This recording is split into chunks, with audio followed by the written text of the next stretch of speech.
The man who killed Osama Bin Laden, Robert O'Neill, was on the podcast today. Need I say more? He went into really details of everything that happened leading up to killing of Osama Bin Laden. You do not want to miss this episode. We talked about all the strategies, everything that went, and we also could talk about some of the things that he couldn't really go into details because they're classified. You do not want to miss this story. It's fascinating. So as usual, if you like this episode, drop a comment, share, and subscribe. Okay, Robert, as I understand, the word is that you weren't even supposed to be going to the Navy. You wanted to go to the Marines. Is that correct? Yes, I went to join the Marine Corps and learned out very early on that sometimes it's better to be lucky than it is to be good, because as luck would have it, the Marine recruiter wasn't there and the Navy guy was there. Went in as a joke. They told me the Marine Corps is actually part of the Department of the Navy. It's just the men's department. So I went in to ask him where if anyone would know where the Marine recruiter is, it'd be him. And he said, "Why do you want the Marines?" And I said, "I want to be a sniper." And Marines have the best snipers in the world. And he said, "Look no further. We have snipers in the Navy. You need to make it through SEAL training first, but then we'll send you to sniper school." Kind of blew it off. And I didn't know what I was getting into. From Butte, Montana, joined on a whim, didn't know how to swim. Not a lot of swimming going on in Montana. It's so funny you say that, because my best friend and I, always laugh because, we always say we had a friend that joined the Navy and didn't know how to swim. So that used to be the joke all the time. I said, how can you join the Navy without able to swim? And you say that, and I just laugh all the time. It brings back more memory. I used to make fun of a guy with that, but I guess you can do that. Well, yeah, I've seen people in the Navy that didn't know how to swim. And another thing that I never understood is when we went to the digital pattern camouflage, for a while the Navy was using blue camouflage. Like, dude, if you fall in the ocean, you should be wearing orange. You don't want to match the damn water. I mean, it's hard enough to find you. But yeah, I joined and ran into I still had my student ID card. I was playing basketball at Montana Tech so I could get in there and use their pool. And I ran into a guy that was going to swim at Notre Dame. His name's Mike Driscoll from Butte, Montana. And he said, "It's great to see you in the pool, so don't take this the wrong way, but what gives? Why are you here?" And I said, "I joined the Navy today and I'm going to be a SEAL." And he said, "Not like that, you're not." So he showed me how to swim, basically. He taught me the breaststroke and the side stroke. And I had a few months before I had to leave for the Navy, so I got to practice every day. But when I got to SEAL training, I'd been swimming for less than a year, and there were guys in the class that were playing water polo at the Naval Academy. Like, there were some serious, really good swimmers in that. But I was able to pass the basic test to get orders to SEAL training. So it's not a really hard test. It's a 500-yard swim. It's 42 push-ups, 50 sit-ups, 8 pull-ups, and like a 1.5 mile run. Not hard, but I was able to do it, and I got orders to SEAL training, and just a positive attitude. I'm probably not going to make it through training. I get to go to San Diego and live on the beach for a while, and the fleet, spend a couple of years there, come back to Butte, Montana with some sea stories and hang around at Maloney's Bar. And I just took it one day at a time. SEAL training is basically the hardest training in the world. It's 1,000 push-ups a day, 1,000 sit-ups a day, 1,000 flutter kicks a day, hundreds of pull-ups a day. There was a place where it was a beating more than a workout, called the Grinder, and it was a mile from the Grinder to the Chow Hall. So 6 miles a day of running just to eat. On top of the additional, all the running you're doing. It was about a mile and change to the pool, so you're running to the pool every now and then, swimming a lot in the ocean. So, yeah, it's pretty intense, but I had an instructor say, regardless of what you've been told, this course is not impossible, so I'll never ask you to do anything impossible, but I will make you do something very hard, followed by something very hard, followed by something very hard, day after day after day for 8 straight months. And that sounds like a lot to get from now to 8 months from now, but don't think about it that way. That's not how you achieve a long-term goal. Do it like this. Wake up in the morning on time, make your bed the right way, then brush your teeth. These are little victories. Make it to the 5 a.m. workout on time, and as we're beating you, don't think about the pain. Think about your next goal, which is breakfast. After breakfast, your next goal is lunch. After lunch, make it to dinner. After dinner, do everything you need to do to make it back inside that perfectly made bed. and because you took the time in the morning to make your bed the right way, regardless of how bad today was, and it will be bad. All you need to do, tomorrow's a clean slate. Tomorrow's a fresh start. And when you feel like quitting, which you will, don't quit right now. That's your emotion. Quit tomorrow. Yeah. You keep doing that in that time. All you need to do is not do one thing. No matter what, never quit, and you will be fine. I love that, man. Yeah. Sorry, a little hot coffee here makes me sweat. Rob, so why did you, what made you decide that you wanted to join the forces? It was time to get out of town. I got dumped by a girl. It seemed like it was time to leave, and so joining the military was the quickest way out. It seems like a lot of people, when they get dumped by a boy or a girl, the first thing they do, they go to the military. Is that? A lot of people were there for the same reason. Both men and women were there because of a bad relationship. Aggression to take out. You might as well take it on training and do something positive for the country. It's a free ride out of town.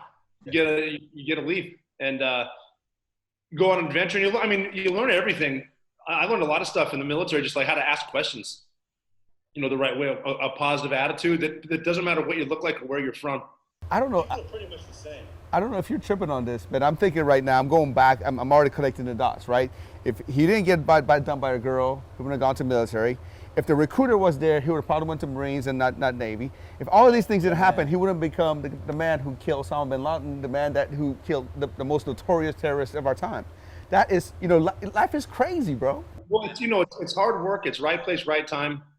A little bit of luck. I've been involved with the most famous missions. One of my first missions was at SEAL Team 6 was to rescue the lone survivor, Marcus Luttrell. And then on April 2009, I left Virginia and in 16 hours jumped into the Indian Ocean. We rescued Richard Phillips from Somali pirates. My team was on the base when Bo Bergdahl walked off. We attempted to rescue him a bunch of times. Sorry, coffee gets me sweating, and once I sweat, I can't stop. Sounds good. Man, so when you're going through BUDS and you're doing some of that training and you're kind of in the beginning of it, how do you only keep your mind on just today and what today is? How do you not look at that 8 months or 7 months or whatever it is? Well, BUDS was so bad. It's like I do have a past, I don't have a future. I'm just going to be in hell. But it's the just make it to your next meal. That's all you got to do. In an unknown environment, everything's unknown until you get used to it. And then once you're used to it, it just becomes normal. It's kind of like right now with the coronavirus. Unfortunately, we're getting used to it. And just, the never quit is just, we had these helmets that have our class number. BUDS, basically they're at now something 300 something. Mine was 208. So you have your class number 208 and your name. And when you quit SEAL training, you have to put your helmet down in a line. And you've seen it in movies before. You ring the bell and there's a line of helmets. And I said, there's no way I can put a helmet with my father's name on it in the quitter's line. So it's one step. Like even during Hell Week, which is the hardest part of SEAL training, you start on Sunday and you go to Friday with no sleep, basically. My long-term goal for Hell Week was Wednesday morning when the sun would come up, because at that point I will be hallucinating so bad it just won't matter anymore. But it was still one meal at a time, and then the sun came up on Wednesday, and we were pretty much out of it, but we kept moving, and we just keep moving forward. It's one step at a time. How do you eat an elephant? One bite at a time. Yeah. Wow. I love that.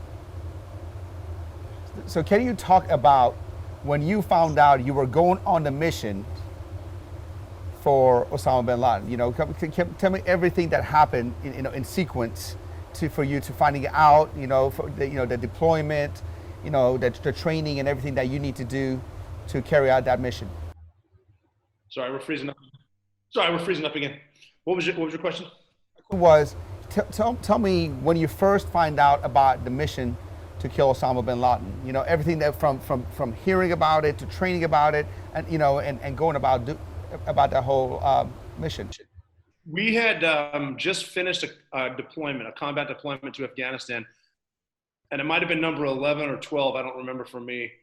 And when we get back, we would go in cycles.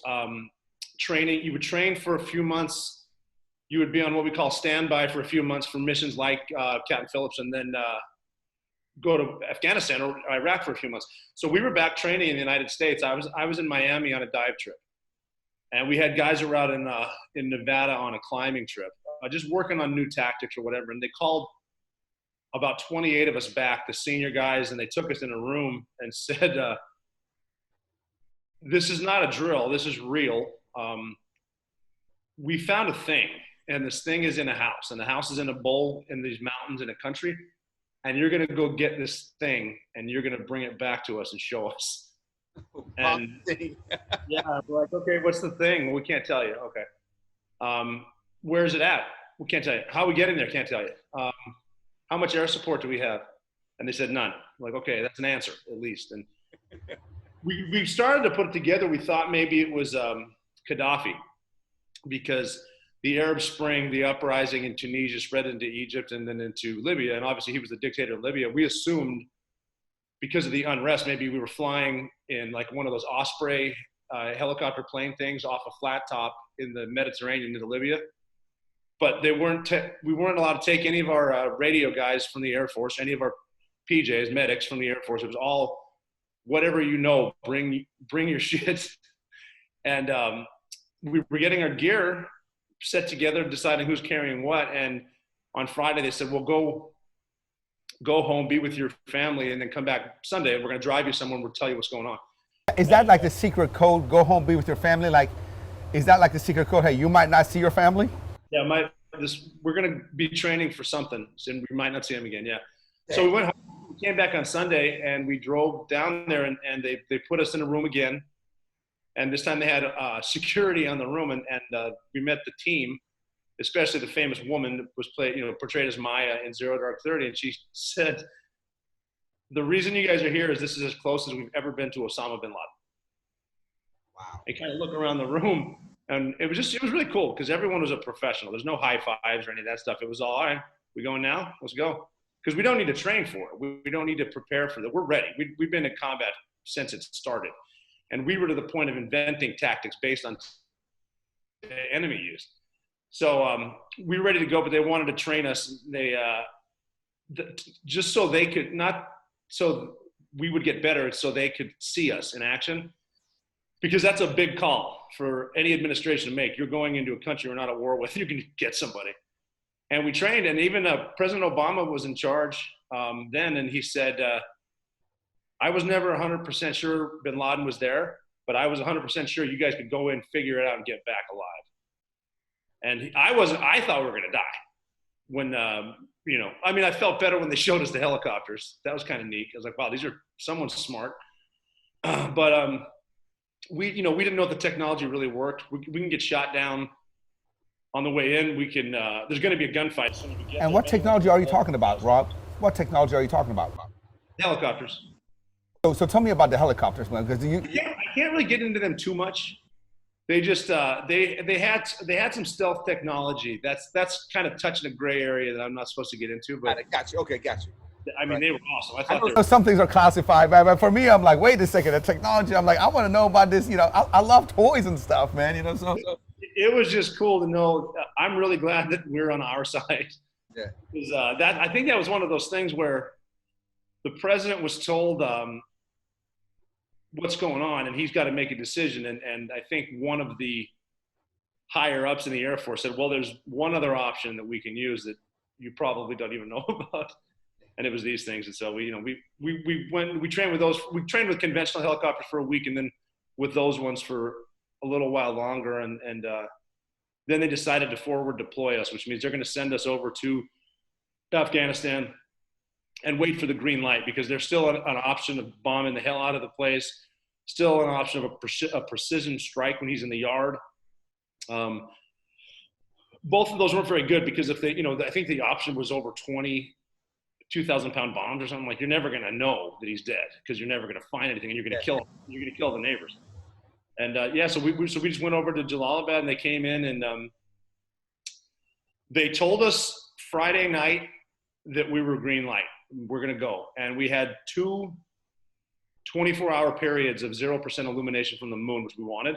And that was Saturday and Sunday. And Saturday was the correspondence dinner in Washington, where all the press is there, the president's there, the whole cabinet's there. And someone decided, well, we can't launch during that because the entire cabinet gets up to leave. The press is there. They're going to know something's up. And I think they tried to blame it on the weather, but President Obama I said something like, it was 2011, man, I know what the weather is doing. And one of the coolest things was so the press, the correspondence dinner is on C-SPAN. And Seth Meyers was hosting, and he roasted President Obama, making fun of C-SPAN too. He said that, that Osama Bin Laden actually hosts a show on C-SPAN every Wednesday night or something. And he's making fun of President Obama not being able to find Bin Laden and knowing we're going to get Bin Laden tomorrow. And just a poker face, just awesome. I would have been talking shit right back. Oh, we're getting him tomorrow, dude. And he had to, seal his lip and not say anything. He's like, you have no idea, buddy. Make just a little bit of a smile. Yeah, pretty cool. And then the next night came around, and we're going to launch. So I think the NFL draft was actually that night too. And I'm a Redskins fan, and I remember being on the treadmill. I'm wondering if the Redskins are going to take a lineman. And then I remember thinking, it doesn't matter if they take a lineman. I'm not going to be alive on Monday. So we weren't scared. It's just, you're with your boys. I even called my dad last. I'd call him quite a few times on deployment before a mission or whatever. And he'd always say, I wish I was going with you. And I would say, I do too, Dad. And then on this one, he said, he didn't know where the hell I was. He goes, I wish I was going with you. And I said, don't worry, I'm with really good people. And I kind of thanked him, for teaching me stuff. And then that was it. That's the last phone call. And then, you get with your boys, you give each other hugs, and then get on the bird and fly in 90 minutes. You got to get in. We even had a really cool speech from, I'm name dropping everybody here. Bill McRaven was the admiral. And right before we left, he said, last night I watched my favorite movie, which is Hoosiers. And they when they got to the state championship, and he had to measure, everyone's looking around in awe at how big it is. He had to measure the back of the rim to the free throw line, and it's 15 feet. And then he had the guy get on the other guy's shoulders and said, tape measure 10 feet. He goes, those are the exact same measurements you're going to find in Hickory. It's just a bigger audience, right? And he said, you guys have been doing this forever. This is a bigger audience, same target. And I remember smiling at Bill McRaven saying, I really doubt you watched Hoosiers last night, but you were born to give that speech. So that was pretty cool. Yeah, and then we just, we got on the planes and flew in. And we knew that, especially all the combat we'd been in, that if there's something you can't affect by worrying about it, stop wasting your energy. Why? Don't worry. It's not going to help. Me worrying about a missile is not going to stop the missile. If they're going to kill us, they're going to kill us. So guys put in their headphones, will listen to music. Dudes fell asleep. And I thought that was amazing. I'm looking at one of my boys like, you are asleep on the ride to Osama Bin Laden's house, man. You have ice in your veins. Yeah. And and then that famous dog, Cairo, was right next to me. I was sitting on a folding camping bench, one of those tripods. And then Cairo, his book was just released yesterday. I think No Ordinary Dog. And that was it. And what I was doing, take my mind off it, was counting. Just count to 1,000 and then count from 1,000 back. Just count. Keep your mind moving, right? And then it was 90-minute flight, so 80 minutes in. I don't know how I remembered it, but I was counting like 556, 557, 558. Freedom itself was attacked this morning by a faceless coward, and freedom will be defended. I'm like, wow, how did I remember that? Well, screw counting. I'm just going to say that. So I said that over and over. Freedom itself was attacked this morning by a faceless coward, and freedom will be defended. Then it starts to sink in. You can hear the helicopter sort of, and it's like, I'm on this mission. We're going to kill him. It's like just awesome. And then we learned as soon as we got there, because you open the doors, and there's some guys that don't get credit, is the air crew open the doors. Like, what if we couldn't figure it out? Yeah, the pilots that flew us in, they were just the coolest guys in the world. And we learned as soon as we got there that the perfect plan only exists in the planning room, because we had decided the worst thing that could happen is the helicopter could crash. And the helicopter crashed. Landed, though. It didn't crash. The pilot saved everyone's lives by putting it on the wall. And we didn't know they went down. I didn't know they went down. I'm on the other one. I'm supposed to go to the rooftop. And then I thought we're going to jump from the roof down to the balcony, and he's going to be in there, and we're going to shoot him through the glass or something. but we went to the north side to drop off snipers and the dog and an interpreter, and the pilot dropped them off, and he saw that they crashed, so he just put us back down. And we weren't really talking to him, but he knew he couldn't hover, so it's just effective communication without talking. You're getting out here. I put my foot on the ground, and I remember thinking, I guess we just start the war from right here. And then we went over to we knew we'd been training for so long, we knew every inch of that place. So we went to the northeast corner to put a charge on a door, and the breacher took out a 7-foot charge of C6, and C6 is big, and it kind of rolled it down, and the door blew open, and there's a brick wall behind it. So he looked around me, and just sort of from training, he goes, "Failed breach, this is bad." And I said, "No, this is good. That's a fake door. Nobody does that. He's in there." Now, we were calling our helicopters were Dash 1 and Dash 2.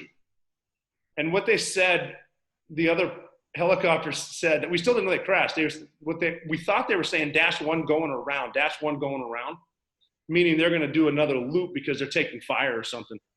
But what they were saying was Dash 1 going down. So we gave them a courtesy. Hey, we're gonna blow up the carport now because we know that opens. We've seen cars come in and out. And someone said, no, don't blow it. We'll open it. And the door opened, and a thumb came out with a glove that I recognized. And again, in life, okay, it doesn't matter how we got here. We're here. We'll talk about it later. They're just in there. I don't know how they got there. They're in there. Let's go. So now I'm sort of in the back, and I have a front row seat to like the coolest mission in modern history. I'm watching cool guys do cool stuff, and no one was afraid. I mean, we went in that front door. I already heard a gunfight going on. They just killed two of the brothers, one of the wives already. And I got in the main house because we know he's up there, and we're getting as many people as we can. And we're sort of inside of a room, so looking out the door, and you don't want to stand in a hallway because they'll shoot down a hallway and that'll get you. So you stand in a room, there's a guy next to me, he whispered, "Helicopter crashed." Now we had 2 helicopters behind us, 45 minutes behind us, that weren't special helicopters. So I assumed they got shot down. So I'm like, we just lost 30 guys, Jesus. And I said, "Which helicopter was it?" And he goes, "Our helicopter crashed in the front yard. You walked right past it." So it's starting to register what's going on. And the sniper, one of the snipers we dropped off on the northeast side, he's running around. He's got Cairo and Cheese with him. And that's his nickname, sorry. And he got to the point where the tail was on the fence. When we eventually blew it up, it fell over. And you've probably seen the picture on the internet. When the sniper got there, he said over the radio, "Be on alert inside there, guys. They're definitely ready for us. They have a training mock-up of our super secret helicopter in the front yard." So the boss came over the radio and said, "No, you jackass, that's ours because we crashed." And he goes, "Yeah, that makes a lot more sense than the shit I was just saying." That makes a lot more sense. And this is the conversations that we're having. So we got to, the guys were breaching inside. There was a barricaded door, and the woman Maya told us that there's going to be a stairwell. You're going to run into Khalid bin Laden. He'll be armed, and that's his last line of defense. If you can get rid of Khalid, you get a shot at the big guy, is how she said it. So we know that much information. She knew. She didn't. She said, "I don't know what it looks like inside, but there's going to be stairs, and he'll be in there." And I think she was 100% right for like 21 different people, like who was there. Serious intelligence. Yeah, oh yeah, she was. I mean, she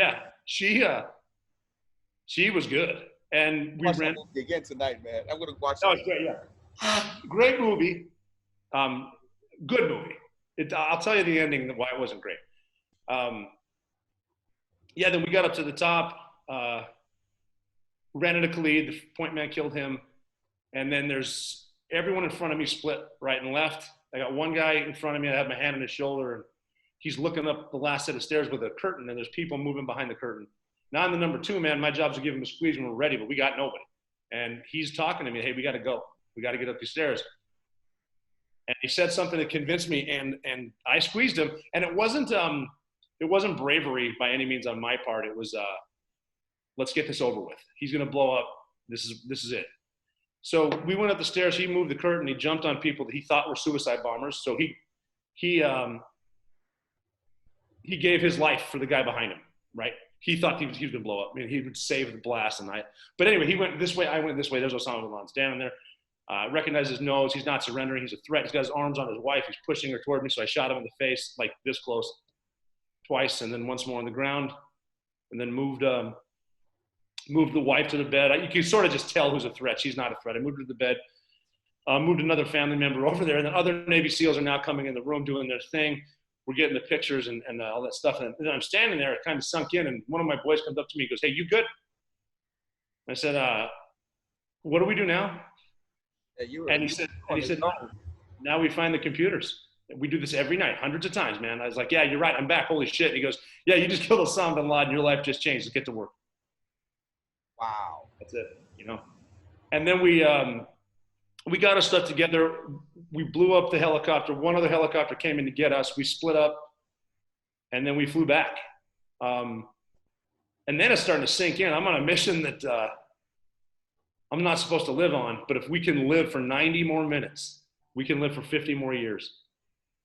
So all we got to do is live. But then, there's no point jinxing it. So we just start the watches, and we're just counting on the watches. 10 minutes, 20 minutes. You can hear the helicopter, 30 minutes, 40 minutes, 50 minutes. And then it's like, watching a no-hitter. You don't want to jinx it. Don't say anything. But it's been 60, 70. It's been 80 minutes. And then I love sports analogies like Miracle on Ice when the Americans were beating the Russians and they're counting down 10, 9, 8, and they're still nervous because we might lose, but we might live. And the pilot came over the radio and said, "All right, gentlemen, for the first time in your lives, you're going to be happy to hear this. Welcome to Afghanistan." So you weren't safe when you were in Pakistan, and Well, they could shoot us down and be justified because we're invading their space. Got it. I was told later, and I can't confirm it, that we did have support convincing them not to do anything because we already said that we got them. What I love about what you're talking about is after the fact and kind of going in that for us it's one of the best stories, but for you it was just you had trained for it and you were ready for it, and that's such a trait of high operators and high achievers. Is success to the average dude is just like, how did you do that? But to them it's just like it's just normal. Another day in the office. Yeah, it's just another day in the office, and I love that. I love that. Yeah, but that wasn't even the last mission I was a part of. Yeah. I brought that same gun to war a couple months later, back to Afghanistan. Love that. Yeah, it was cool though. The one thing, the movie Zero Dark 30 has the character Maya kind of get emotional at the end and sort of sees the body and starts crying or whatever, and gets on a plane, doesn't know what to do. What actually happened is we walked her over to his body, and she gave up her life to find this guy. Like, no husband, no nothing, no kids, working this forever to find him. So it's pretty important to her. So we walked her over and said, "Is that your guy?" And she looked down and said, "I guess I'm out of a fucking job." And left. Oh, wow. Yeah, the deep. Wow. Just a thought, man. You were one of the most notorious terrorists of our time. If not the most notorious terrorist of our time. Don't you ever, you have children, you have a family. Don't you ever get scared? Well, yeah, I mean, I don't get scared.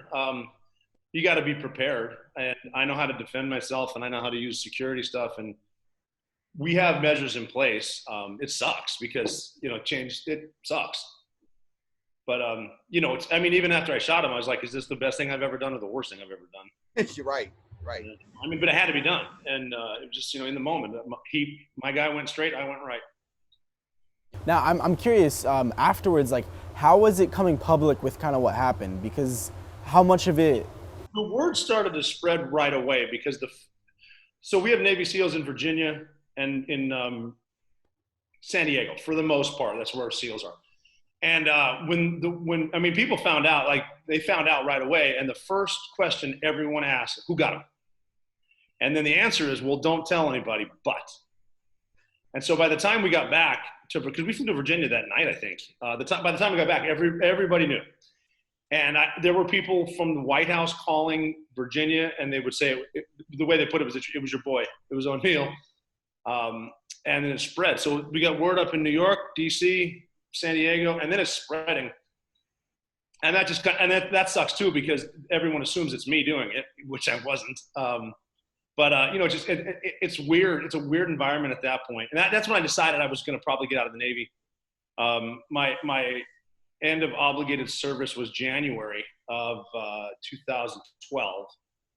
But in August, we had the best month in May, and then the worst in August, because that's when Extortion 17 was shot down. We lost 31 Americans, including the dog, Bart.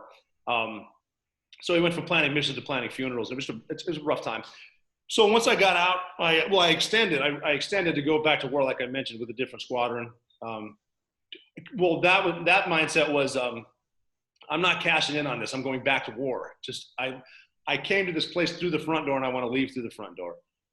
And then I got out, and I was by a couple members of Congress. I was asked if I would donate my shirt to the museum at the 9/11 Memorial in New York. So I donated that anonymously. But when I gave the presentation, they had about 35 family members who lost people on 9/11, and that was the first time I ever told the story. And we happened to have a camera crew there for documentation, for historical purposes, and to see the reaction of all these people that lost their husband, lost their wife, horrible stories. They said, putting a name with the mission, there will never be closure, but this helps with the healing because we know he's dead. And just seeing their reaction, I decided if I can help 35 people, I can probably help a couple 100,000 people if I just tell them the story. So, a tough call for me to come out publicly with it. But I would rather know that people know than stick my head in the sand and pretend they don't. I love the fact that you didn't come and say, "Hey, I did it." You always say, "Our team did it." The pilots were great. You always giving credit to everyone else around you because it was a team effort. You're the one that shot them, but your whole team and everybody else was set up this whole stage for it. Yeah, everyone was involved. I hope more guys tell their stories because there's 23 different stories of that mission. Like the No Ordinary Dog, I haven't read it yet.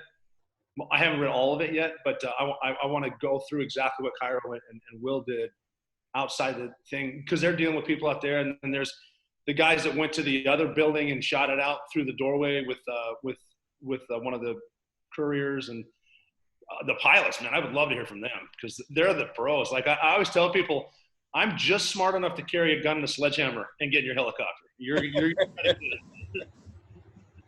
Yeah, and I mean, even they did a good job making the CIA look good in that movie, which is good on it because without them, we wouldn't have found them. Rob, did you ever make it to sniper school? I did, yeah. I went to sniper school in 1998. So I joined in 96. I went through sniper school in 1998. Yeah, it's pretty cool. And so technically, the recruiter didn't lie to me. It's like, if you make it through, we'll send you to sniper school. Okay, cool. So, because I'm like, man, you're a good shot. I mean, anytime you can be right on target. Yeah, sniper school is cool. The hardest part of sniper school is not shooting. It's spotting for the shooter, because you got to put the crosshairs or the mil dots where the spotter tells you, and he's behind you watching the vapor trail go, and so his job is to tell you the win. All you got to do is shoot as a sniper. I mean, I probably make it sound easier than it is. Snipers are awesome, but the spotting is a really hard part. But yeah, I did do that. And then when I got to SEAL Team 6, we have two groups. They're called either snipers or assaulters. And I said, I want to be an assaulter because we go in the house. And snipers might kill more people, but I'm pretty sure assaulters are going to kill more famous people. And I was right. Got it. I was listening to a speech of yours, and you talked about after you got to SEAL Team, you were in SEAL Team 2 in the beginning, right? And then you wanted to transition to SEAL Team 6. Talk about that 9-month process and how it was operating under that environment. Well, I'm ignorant to this. What's the difference? Yeah. So, what's the difference between 2 and 6? For SEAL Team 6, you need to be at the other teams for at least a minimum amount. I think it's 5 years. and then a couple combat deployments before you can go through what they So call. that's the elite. The 6 is the elite. Yeah, it's the older guys, the guys that have proven, because the selection course is more about mindset than everything. About one of the things I love about it was the training was really hard, but it was more technical. It's not carrying heavy logs anymore. I mean, we would run 6 miles every morning really fast, and it was very physical. But you're doing technical stuff too, where they're trying to get in your head and see how you can make decisions, not just think. And one of the things they would do is, even if you didn't screw up, they would punish you for screwing up for a while, like doing tire drags in 105-degree heat, wearing full body armor and helmet, back and forth and climbing ladders, just getting your head and sweat and dehydrated and frustrated. Even though we all know you didn't screw up, we punish you for screwing up. And this is a great point, very simple, is can you get over it? And that's great advice for life. Get over it. Yeah. Yeah. So you were going through that. It was 9 months, right? Of getting into this. Yeah. Okay. Yeah, it's 9 months of very intense free fall training. Hay lows, high altitude low opening, but also hay ho, high altitude high opening, because you can pull up there and travel for a while at night. Close quarters battle, CQB, pretty much the whole time in different environments. Because for us, combat came down to an entry point. So there are certain steps, angles and distances that people need to apply, whether it's a cave or a ship hatch or a door. Did you have any difficulty like adjusting to that? For example, like how did you get over it essentially? Well, I don't know. Stress is a choice. Yeah. You can pick it up in the morning and let it weigh you down, or you can put it down, forget about it, and you should. I love that. Because it's not doing anything for you. But it was intense because, like I mentioned, they would punish you. And I saw guys get cut from the course, and I've never seen them since. Like, you're gone. You're gone. But you can go from having the best day to the last set of rooms on Friday to carrying a broom because you're unsafe or something. Just this ebbs and flows. You just got to get over it. Okay, I screwed up. I'm going to try not to do it again. And if you want to be fast, slow down. It's like with golf. I don't know how that works, but the slower you swing, the further it goes. Rob, I'm fascinated by interrogation. I know, like, when we want to get intelligence, there's different ways to interrogate someone, and from what I understand, some of your interviews, the way we got to Osama, we started interrogating some of the people that we captured. Yeah, that was more intense. I was involved with battlefield interrogation, which means as soon as we're in the house, we're interrogating people. And what I learned is all you got to do is catch them in a lie, because not everyone's a bad guy, and some people are just trying to get on with their lives. So when we would take a house down and say we found 5 guys, separate them so they can't hear each other, take my interpreter, stand behind the guy. So I'm looking at him, the interpreter's looking at me, they're not looking at each other. And I would ask him, what's your name? How many guys are here? What are their names? Who's the man of the house? Ask the same thing to 5 guys. 3 guys say the same story. The 2 guys don't, they're lying. That's it. Those are your bad guys. I don't know I know that a couple of the agencies use enhanced interrogation, but like, Interrogation meaning they give them drugs. like waterboarding. What is it? Waterboarding. Waterboarding. What is that? That's when they invert you on a thing and then put a cloth over your mouth and pour water on it. And it's the sensation of drowning, but it can end as soon as you decide to talk. Like, you're going from drowning to no permanent marks. It just really sucks. And the media makes it sound like it's torture, but it's administered by a doctor. Like, they're not gonna. You think they're gonna kill you, but they're not. So the waterboarding, and I don't know about the other stuff. I wasn't there for some of it. I'm assuming at first it was pretty brutal, but I wasn't there. And if it's Al Qaeda, I don't care. I always thought there was something called the truth serum or something like that. They're like, they give it to you, and then you have to speak the truth. Like I said, that's more advanced than I was. I don't know. That's pretty cool, man. So let's talk about your book, man. Tell me about your book. Well, the book is called The Operator, and I called it that because It's about the life of, I'm not calling myself the operator. I'm saying that's the life of the operator. The operator is anybody out there getting it done. And it's a story. I mean, I was in the right place at the right time. I've had buddies actually tell me I'm like the Forrest Gump of the Navy, only I'm not as good looking and I can't run as fast. But it's just a story about you can do anything you want as long as you keep a positive attitude. How did I end up? I mean, I remember looking, I heard, I watched it live. I heard President Obama say, tonight I can report to the American people and to the world the United States conducted an operation that killed Osama Bin Laden, the leader of Al-Qaeda. I hear the president say Osama Bin Laden, then I look at Osama Bin Laden. And I'm like, how did I get here from Butte, Montana? And the operator is about getting it done, doing your part, staying positive, never lose your sense of humor. Very important. And and if someone is a hater, just get rid of them. You don't need that negativity at any time. I can generally feel that in him. I can generally feel a guy who's always positive, who's always joking around, having fun, and you throughout this time, you kind of minimize yourself and you make fun of yourself. Gosh, man, for somebody who's accomplished so much in life, I don't hear an ego. I don't hear anything. Yeah, I did this. Yeah, I'm the man. I'm the this. You constantly are kind of humbling yourself, and it's so refreshing to see. I appreciate that. I mean, it's like now there's so many tough guys on the internet. It's like I think that someone that wears the I like to kick doors and shoot people in the face has never done it, because the guys that I know that have done it, I mean, you got to get it done, but it ain't that cool. Yeah. Right? I don't know. Maybe they are. What are you doing today? These days. What are you focusing on right now? I know you're changing the world by telling your stories. You have books out. You speak everywhere. And what are you focusing on? What makes your heart fulfilled? Post Osama bin Laden, and now that you're kind of retired and do your thing. Well, I do like speaking, and that's kind of shut down for now. Obviously, with all the people aren't congregating anymore, that kind of sucks. I like doing that. I did a lot of diving with sharks recently. A lot of different spots: Guadalupe, great whites, tiger sharks, and bimini, things like that. Crap! That's just cool. That's just a good hobby. They're polite, believe it or not. Except, a bull shark, they hold a grudge. They're not a nice shark. But I think bull sharks give everyone bad names. Like tiger sharks are gentle. Oh, so tell me about that, man. I mean, like, what made you want to just jump into, dive with some sharks? I've always been fascinated with sharks.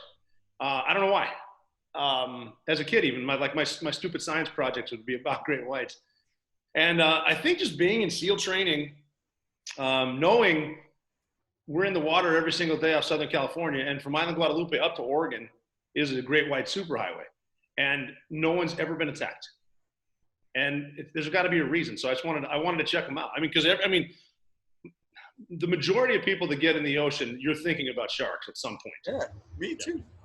But I wanted to see them, and so and after learning about them, I'm not as nervous about sharks as I used to. How is it being down there with them? Oh, it's awesome. It's so cool. The thought of it at first is kind of creepy, but once you get there, like the great hammerhead, they're just awesome, and they'll come right up to you. And it's the tiger sharks they'll play games with you, like they'll mess with you, but they're having fun. Like they'll make a big circle, and all of a sudden they're coming behind you, and they'll bump you, and they're just cool. I would recommend to everybody, if you can open water swim, scuba dive with tiger sharks, to do it. It's just awesome. So that was one of my things. I mean, I used to travel all the time. My wife and I, we do all kinds of sporting events. Those are our hobbies. We like to have fun and travel, but now we're kind of stuck. But everyone's stuck. We're all going to get through it together. Yeah. So the bull sharks are the ones that are not friendly. Yeah, they have adrenaline, and they're twitchy. They have huge mouths, and they love shallow, murky water. And I got in there without a cage with them, and it's just dicey. You're like, man, I don't know about these guys, man. I might have to Well, I mean, they're big. These are 12, 14-foot bull sharks, and they're you can just tell they're angry about something. But like the whites aren't like that. The whites are just smooth. They're just, you know, they just cruise around, and then the hammerheads are on the ocean floor, like crystal blue water, and they're like they're 6 inches off the sand. It's awesome. Basically speaking, if I'm in the ocean, you know, which one of the sharks would bite me? The oceanic white tip. White, okay. Yeah, because they're by themselves, so they might be hungry. And then a bull. But with sharks, the thing is, in order to get bitten by a shark, you have to screw up. Like, you did something wrong. You know, if someone's fishing and they hook one, that he can, if you're in between them and whatever. But murky water, I mean, crystal blue water, you shouldn't get touched. I mean, someone's going to, but I mean, shit happens I mean, you know, sharks are your friend. Yeah. I mean, whether it's sharks, whether it's combat, all that stuff, how do you stay calm in those stressful environments? And how do you, if something were to go wrong underwater with the sharks, like, how do you not panic? What goes through your head? You know, I don't know what it is, because, you know, I give myself my own advice every single day, and I'll find myself getting angry about the little things, and I got to calm myself down. With the sharks, you just got to sort of just stand your ground and don't screw up. Like, just try not to, don't get in murky water where, you know, there's bulls. You know, the counting, just one thing at a time. Rob, you know, it's truly, when I say this, it's truly an honor and privilege to have you on the show, you know, to speak to you today. You know, when a lot of people say he's a hero, she's a hero, you are a real, true hero. I know you don't see yourself like that, but you really are. You know, and I just want to tell you how honored we are, and we've been talking about this, you know, for a long time. You know, yeah. and I like today is a day I've been looking forward to. You know, we've been both looking forward for a long time. Just want to thank you for your service and everything that you do. Yeah, thank you very much. I keep in mind the true heroes right now are the nurses that keep going back to work, and the doctors that are the first responders. I get to watch The Office. Rob, oh man, I love that. Rob, for people who, you know, want to get to know you more, or maybe you know get you to speak at their event and consult with you, you know, where they can find more information about you. My website is robertjoneil.com.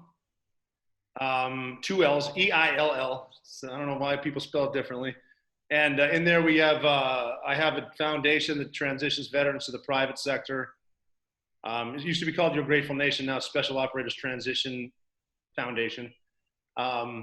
Apparel like this one, we're all that fucking new guy now because we don't know what we're doing. I like that. We gotta get the shirt. Yeah. All that stuff, and then you know, I got a shirt that has the front of a claymore on it that says "Front Toward Enemy." That's kind of like what we're doing now. So robertjoneil.com, you can find all that stuff. Rob, I appreciate it, man. Thank you so much, and we can't wait to have you back on the show some other All right, time. thanks, guys. Thank you, Robert. Thank you.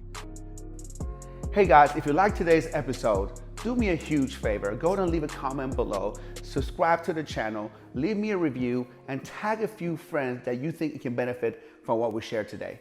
Really appreciate it. God bless.